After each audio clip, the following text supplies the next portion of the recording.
If you're open to living anywhere in Canada and you've started exploring provincial nominee programs, you're probably starting to feel a little overwhelmed. And that makes sense because there are over 80 different provincial nominee pathways. Some people believe that there are easier provinces and explore provincial nominee programs province by province. But this is a painstaking exercise, and it's not actually the most effective way to find a program that suits you because there's not one province that's easier than the other. Provincial nominee programs are built to address the economic needs of each province, which differ widely across such a large geography. So in this video, I'm going to show you how to filter programs in a way that actually narrows down your options to ones that are actually realistic. If we haven't met before, I'm Brooke Finley. I'm a Canadian immigration expert and I'm the founder of Navio. And at Navio, we provide expert immigration advice without the law firm price tag. And today, I'm going to teach you the method to sift through all the provincial nominee programs and harness that flexibility to your advantage. By the end of this episode, you won't have one best province. You'll have a short list of realistic programs that are tailored to your profile. The first filter is where can you be when you apply? Some PNPs let you apply from outside Canada. Others require you to be in the province. Some require you to have past work experience in Canada.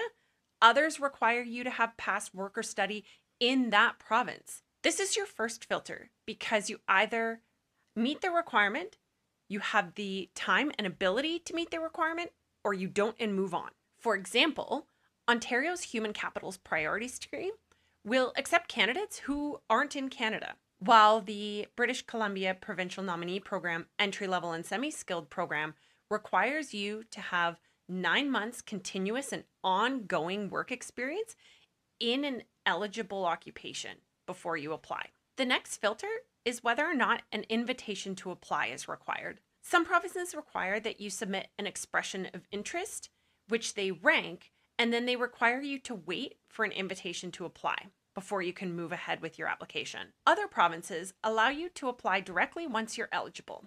Most large provinces, like Alberta, Ontario, BC, and more recently Quebec, require invitations to apply because those programs have become so in demand that the province needed to put the expression of interest and invitation to apply system in place to manage the application load. And this means that being eligible isn't enough to qualify a program as suitable for you or not. You're competing against other candidates. So in addition to your eligibility, your ranking matters. Remove programs from your shortlist if you don't have a high chance of getting an invitation to apply, or at minimum, move them lower down your list.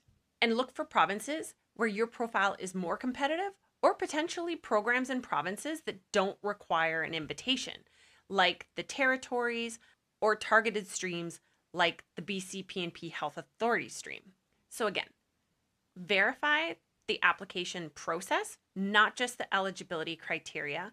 And if an invitation is needed, you have to evaluate the likelihood of getting an invitation to apply. And this is another way to eliminate programs from your shortlist. The next filter is job offer, whether it's required, optional and beneficial, or not needed. The reality is many provincial nominee programs require a job offer because these are employer-driven programs. The BC PNP Skilled Worker, the Ontario Employer Job Offer. These are examples of programs that absolutely require a job offer. So, do you have one? Can you get one? That's going to dictate whether or not you keep these programs on your list. Other programs don't require a job offer, but they're typically occupation driven. So if a job offer isn't required, look for other requirements that might eliminate this program, like Ontario's Human Capital Priority Stream that has a list of occupations that program is targeting. So although a job offer is not required, if you don't have experience in an occupation that is specifically desired by the province or that is specifically desired by that program, then it probably needs to be eliminated from your list. And then there are programs where a job offer isn't required, but it's beneficial. So going back to the invitation systems, Some programs don't require a job offer as a minimum criteria, but having one actually increases your chances of getting an invitation to apply, like Quebec's new skilled worker programs. The next filter is occupation and skill level. This is where a lot of strategy lives. Most streams across all the provincial nominee programs typically target candidates with work experience and job offers, usually both, in skilled occupations. These are occupations that are categorized in tiers 0, 1, 2, or 3 of the National Occupational Classification System.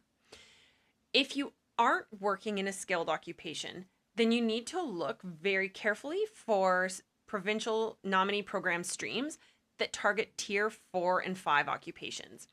And provinces that run these programs are often very strict and specific in this particular entry level and semi-skilled occupations that they target. For example, BC's entry level and semi-skilled worker program targets tourism, hospitality, and long-haul trucking. Other examples are PEI's critical worker stream and Nova Scotia's in-demand occupation stream that includes tier 4 and 5 careers. On top of that, provinces can run occupation-specific draws inside these streams, meaning they can invite a subset of a list of occupations eligible under that stream by narrowing down who gets an invitation to apply. So that's another thing to consider and review by checking the province's recent rounds of invitation and seeing if there are any additional filters or restrictions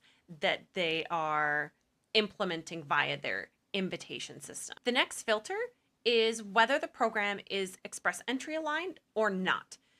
When a provincial nominee program is express entry aligned, it means you need to meet the criteria of an express entry program like the Canadian Experience Class or Federal Skilled Worker, as well as the provincial program requirements of the particular stream to which you're applying.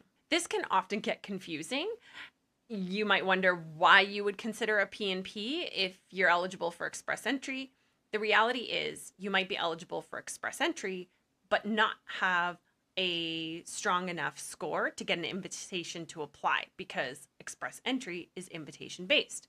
So combining a provincial nominee strategy alongside express entry can allow you to take advantage of the best of both worlds, applying through a province where you might be more competitive and taking advantage of the faster processing of the PR component of your application with a express entry aligned PNP stream. So I'll just break that down so it's crystal clear what an express entry aligned provincial nominee strategy looks like.